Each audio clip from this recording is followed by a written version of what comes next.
Hi, I'm Jeff Stark. I'm thankful that you can be with me today. We're starting a new series which I'm going to title, Why Am I the Only One That Apologizes? It's going to be a series of 10 um, videos regarding marriage and conflict resolution. As you all know, marriages can be very, very difficult, whether this is a marriage that you observed with your mom and dad, or perhaps marriages that you've observed with your friends, or maybe even your own marriage. You know that conflict is a very common, unavoidable issue that takes place in every marriage, and oftentimes. And what Christ in the gospel wants to do is to try to limit those conflicts and make them as infrequent as possible, but they are inevitable and they can be very intense. They can be very painful. But Christ wants to teach folks how to reconcile after those conflicts, and that is through good and effective communication and by faith come to a removing of the hostilities, the hurt, the anger, the sin, and to be at peace with each other. But that isn't what always happens when couples get into a conflict. And we're going to be addressing a specific issue regarding that, and that is what happens in marriage when there's only one person who does apologize. Let me give an example of what that might look like in an average relationship. You have a husband and a wife. The morning before they have breakfast and go off to work, they got into a quarrel. They got into an argument. He was angry, upset, and rude with her. She reacted by getting angry and shouting and throwing something at him. He dodged it and got angrier with her, and he was mean and rude and insensitive, and she reacted in kind, and eventually they, in anger, went their own ways, and he went off to work, and she went to wherever she had to go, maybe work. And but through the course of the day, the man's thinking about how he acted and what he said and what he did, and he's getting sorry about that and understanding that that was wrong for him to behave that way under any circumstances, and certainly not with his wife. And so when they come home, he tries to approach her and tries to talk about it. He knows that she's not talking to him, but he really feels like he needs to talk to her. So he asks, can we take a little bit of time to talk? I want to talk to you about this morning. In our scenario, she consents, and he says, look, I've been thinking all day about what happened this morning, and I want to apologize to you. I'm very sad over the way that I talked to you, the way that I treated you. I was rude, I was unkind, I was mean, and I was angry and rude and all kinds of other things. And I called you things I shouldn't have called you and said things I shouldn't have said. And I want to apologize. I'm really sorry for the way I treated you. And will you please forgive me? Now, in this particular case, in this scenario, the wife hears this. She's grateful for that. She's glad to hear him say that. She's been thinking about the whole day how he treated her. And so the fact that she's not having to force him to see it, but he sees it on his own. He's apologizing. He's obviously sad. He's offering an apology. He's even asking forgiveness. She's delighted. So in this case, she says, yeah, I'm thankful. Thank you for what you're doing, and I forgive you. And that may seem like the end of the matter. Well, he says, gingerly and carefully and tenderly, he kind of says, well, what about you? And she looks at him and says, well, what are you talking about? And he hears a little bit of tone in her statement, and he says to her, well, I know that I was unkind and rude and very sinful this morning, but what about you? And she goes, well, what about me? Well, he says, well, do you remember calling me this curse word? And do you remember throwing something at me? And do you remember yelling at me? And do you remember calling me awful names? And, all that was very hurtful and harmful.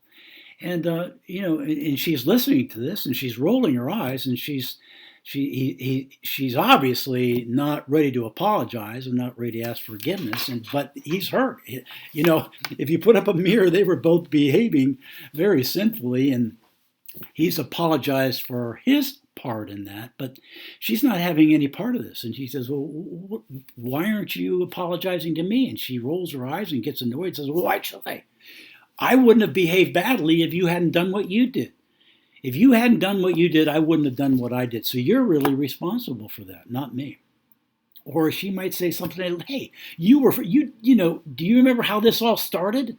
It started when you did X, Y, and Z, and then it went south from there, and so you're really at fault because you're the one who started it." And he's thinking, okay, I'm willing to admit that I started it, but you rounded the bases with me and kept up with me, but she's not having any part of that. She's blaming him for the way that she behaved. He's really at fault. He started it. If he hadn't done that, I wouldn't have done it. And so all day he's been thinking about what he did wrong, but all day she's been thinking about what he did wrong too. And so when they come home, he's ready to apologize, but she's having no part of it. This is a very, very hard place for a husband in this case. This could be flip-flopping. It could have been a wife. But if you find yourself in a marriage where you're the only one that apologizing and trying to get your spouse to own up, to see and to own up and to apologize for their faults and their wrongdoings in the quarrel, and they're having nothing to do with it all, they're blame shifting, they're rationalizing, they're excusing, they're getting very, very defensive, they're getting very argumentative, they're simply not, they do not want to hear about it, they don't want to see it. You're the only one at fault, there's no need for me to apologize, you're the only one who needs to apologize, and I'm angry that you're bringing this up. And so this is a very, very difficult place in a marriage. If you're in a marriage like this for a year, 2, 5, 10, 15, 20, where you find yourself, you're married to someone who is unwilling to apologize. You are, but they're not willing to. It's a very, very hard place to be. And it's probably actually an impossible place to be. Unless you are a very mature and a very godly person who is learning by God's help to live in this situation by being the only one who apologizes after these conflicts. If you're not a very, very mature person and God teaching you how to do this, you're not going to be able to do this. You'll get very annoyed and very angry that she simply isn't willing to do the basics by apologizing when she's wrong.